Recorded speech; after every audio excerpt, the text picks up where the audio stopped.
The Christmas party buzzed. Jat, nursing a warm cider, felt out of place. Then he saw her. Taylor, with eyes that sparkled brighter than the Christmas tree lights, laughed at something her friend said. Jat, captivated, wanted to be that friend, to share the laughter. He worked up the courage, crossing the room, his heart pounding like a drummer in a rock band. "Hi," he offered, voice cracking slightly. "I'm Jat." Taylor turned, her smile radiant. "Taylor," she replied, her gaze holding his. "Nice to meet you."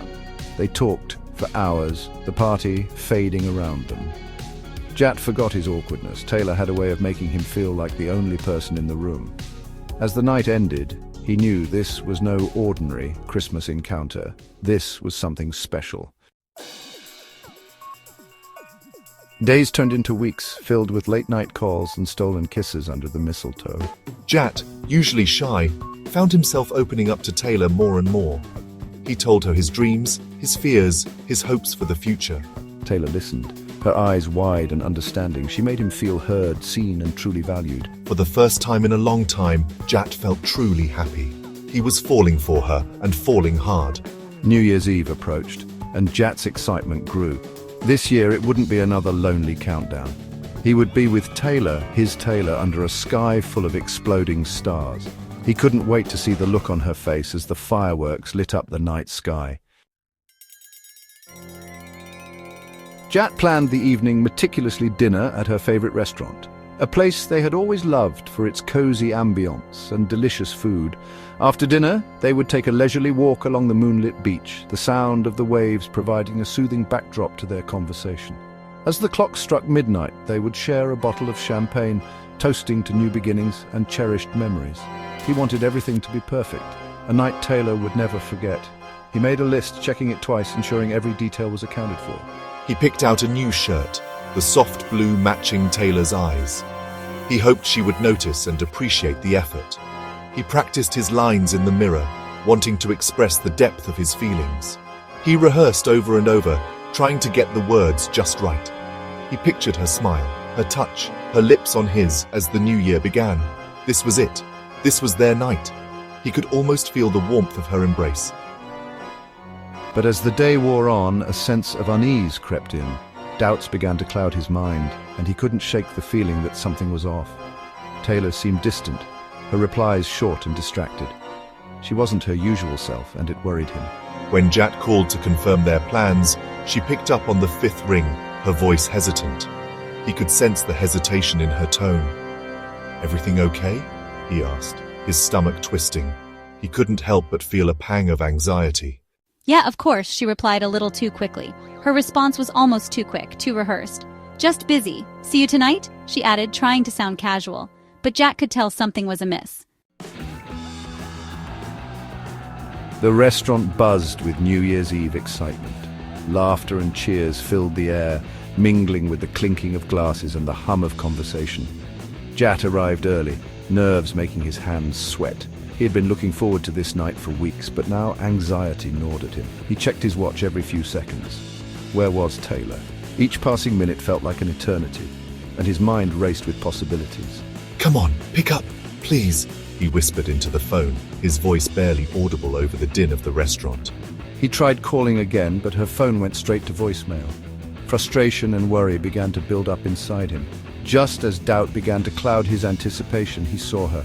Relief washed over him, but it was short-lived. Taylor walked in, but she wasn't alone. She was with someone else, and it wasn't just anyone. A tall, muscular man with a confident smirk accompanied her. His presence was commanding, and he seemed to know it. Jat's breath caught in his throat. His mind struggled to process what he was seeing. "Who is this?" he muttered to himself, confusion and hurt evident in his voice. Taylor hadn't seen him yet. She was too engrossed in her conversation with the man beside her. She laughed at something the other man said, her hand brushing his arm. The sight was like a dagger to Jat's heart. The sight pierced Jat's heart like a shard of ice. He felt a cold wave of despair wash over him. He wanted to disappear, to melt into the background noise of clinking glasses and forced laughter, but the pain was too real, too immediate. But it was too late. The reality of the situation had already set in. Taylor looked up and saw him, her face draining of all color. The moment of recognition was palpable. Jat watched, numb, as Taylor and the other man argued. The words were a blur, lost in the roar of Jat's own despair. He couldn't make out what they were saying, but the intensity of their emotions was clear. It felt like the world was crumbling around him. Each word they exchanged a hammer blow to his heart. He saw the fear in Taylor's eyes, the anger in the other man's stance. It was a scene of raw, unfiltered emotion, and Jat felt like an intruder in a moment that was both deeply personal and painfully public. Then, as the first fireworks began to paint the night sky, the other man turned towards Jat, his expression thunderous. The fireworks were supposed to be a celebration, but they felt like a cruel joke, mocking the turmoil unfolding below. You need to leave. She doesn't want to be with you. The words were like a dagger, sharp and unyielding, cutting through the chaos of the moment.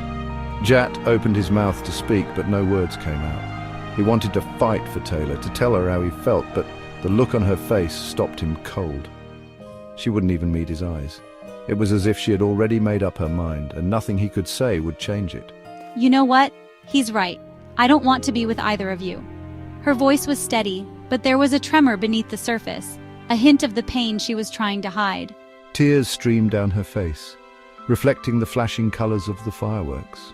Each tear was a testament to the heartbreak of the moment, a silent scream in the midst of the celebration. I messed up. I hurt both of you. Just go.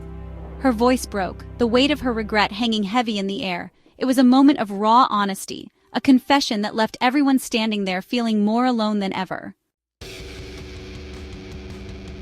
Silence descended heavy and suffocating. The other man scoffed a hollow sound and stormed out of the restaurant. Jat remained rooted to the spot, the remnants of the fireworks painting the sky behind Taylor's tear-stained face. He wanted to hate her, to scream, to lash out, but all he felt was a bone-deep sadness. The woman he thought he knew, the woman who had shared his dreams, was gone. In her place stood a stranger, consumed by her own mistakes. I can't believe this. Jat finally managed a choked sob, the sound swallowed by the dying echoes of the fireworks. He turned and walked away, leaving Taylor standing alone amidst the wreckage of their shattered New Year's Eve. The streets were alive with celebration, but Jat felt utterly alone. Each burst of laughter, each drunken cheer was a painful reminder of what he had lost.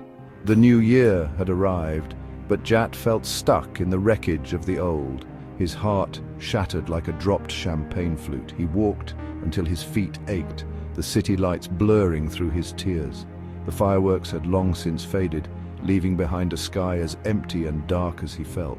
He didn't know what the future held, but as he looked up at the vast, indifferent stars, one thing was certain.